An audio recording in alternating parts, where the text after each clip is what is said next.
Is it working? What God cannot do? Good afternoon, church. My name is El-roi. I have a lot of testimony, but I'm going to be very brief. My first journey of joining Nsppd was in October 2020, and the first testimony I heard was about my sister. When I came on Nsppd, I was praying to God to touch my sister's life. She's been a graduate, but she's working as a non-graduate. And to my shock, in October, I had a dream. And in that dream, I saw my late uncle about to rape my sister. And I had a knife, and I used the knife to butcher him to death.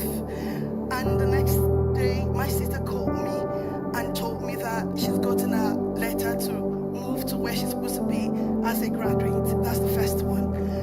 Secondly, the second testimony is that we're having visa issues for just no reason. We went to renew our visas in the home office, and all of a sudden I was single out. I wasn't fit to be a spouse, and the story was very, it couldn't be explained, unexplainable story. And I started battling, but I started battling with that. I went to court, and at some point they even told us as a family that, they can join me to go back, because my husband made them know that the children, everybody have leave to stay. Why me? And I gave birth to these children here, and they said they can take me back to Nigeria.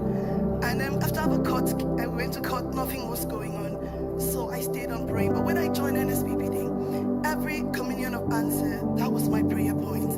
In December 4th, I got my indefinite leave to remain.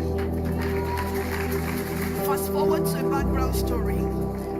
Anytime I go to work in a place, after 3 months there'll be an allegation, something will happen, and in the course of that I'll be suspended from work, and that will be it. I will not get that job anymore. But on this altar, I got a job in 2021 that I just resigned last year. I also trusted God I wanted to upskill my life to go to school, and I've been trusting God for a lot of things about school. On this altar, by God's mercy, I got a scholarship. I'm schooling now. The ultimate thing that brought me to this country, this period, I came in on the 17th. Somewhere along the line, I was diagnosed with fibroid, and also along the line of fetal presence. I prayed, I got all the Nsppd fibroid testimony.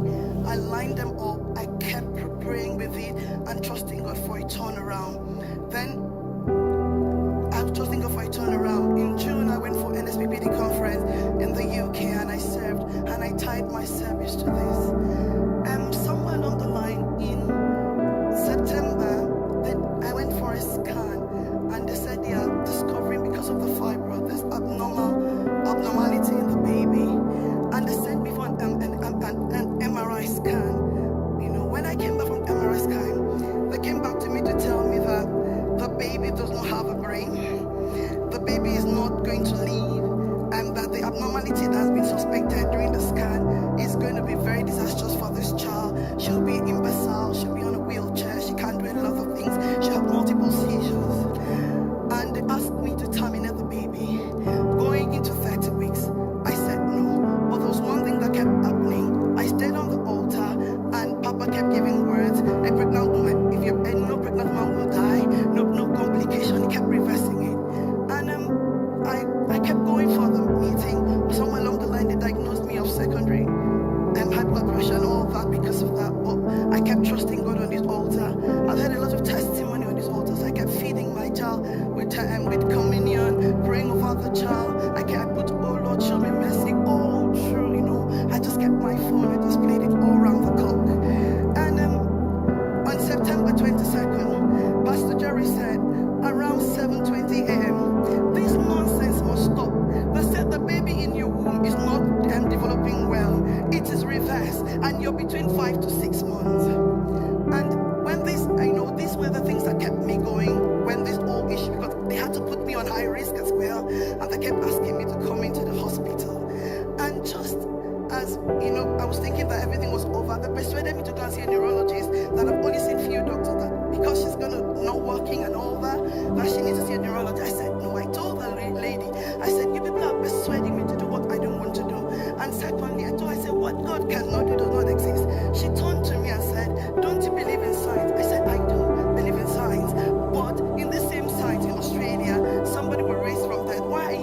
was a testimony of a woman that died in Australia and came back to life in this altar. And that was my confidence for what I spoke that day. And after a while, I stopped going to the hospital. That's the next one. I stopped going to the hospital because I was fed up of all they had to say.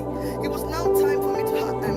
The due date was 23rd of December, but they asked me, all of a sudden I got a call from the doctor, can we harvest this baby early? And I'm like, doctor, I'm not going to agree to that. I said, why? I said, you can't harvest my baby. Let us rule out abnormality that this baby was full term. Okay, I stopped seeing them. I waited. So she's gone ahead, made all notes about the sickly child and all that.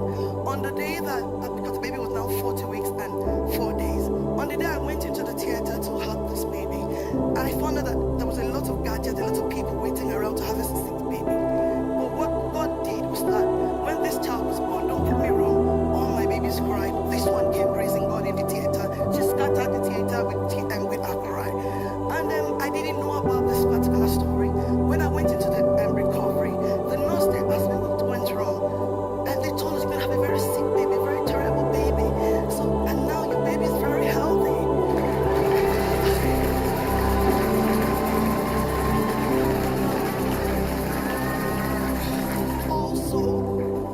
Also, they didn't give up. They kept sending me for scan. They wanted to do another MRI. I said, no, let's go leave this child alone. I have been going for every it started every 2 weeks, 3 months, 4 months, every month I was going for checkup. This baby has been developing. Excuse my word, she's the most smartest among my children. And this child is 1 year old. I didn't sleep in the hospital one day prior to all that was predicted about her. I have come to this altar